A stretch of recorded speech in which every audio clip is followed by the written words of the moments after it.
"Looky here," said Norton Threemonger as soon as Rob stepped onto the school bus. "It's a Kentucky star. How's it feel to be a star?" Norton stood in the center of the aisle, blocking Rob's path. Rob shrugged. "Oh, he don't know," Norton called to his brother. "Hey, Billy, he don't know what it's like to be a star." Rob slipped past Norton. He walked all the way to the back of the bus and sat down in the last seat. "Hey," said Billy Threemonger, "you know what? This ain't Kentucky. This is Florida." He followed Rob and sat down right next to him. He pushed his face so close that Rob could smell his breath. It was bad breath. It smelled metallic and rotten. "You ain't a Kentucky star," Billy said, his eyes glowing under the brim of his John Deere cap. "And you sure ain't a star here in Florida. You ain't a star nowhere." "Okay," said Rob.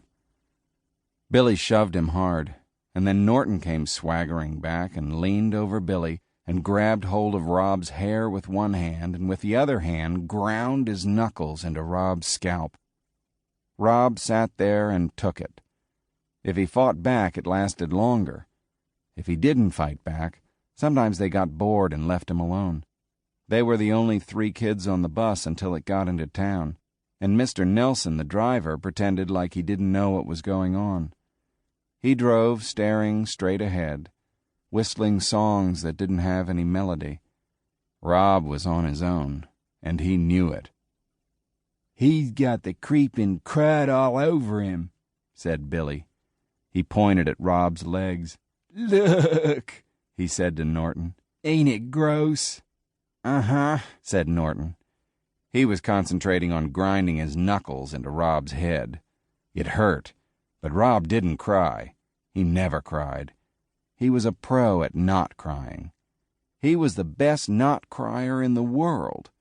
It drove Norton and Billy Threemonger wild, and today Rob had the extra power of the tiger. All he had to do was think about it, and he knew there was no way he would cry. Not ever. They were still out in the country, only halfway into town when the bus lurched to a stop.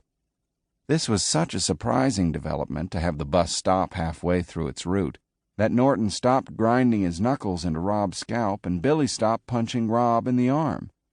"Hey, Mr. Nelson," Norton shouted. "What you doing?" "This ain't a stop, Mr. Nelson," Billy called out helpfully. But Mr. Nelson ignored them.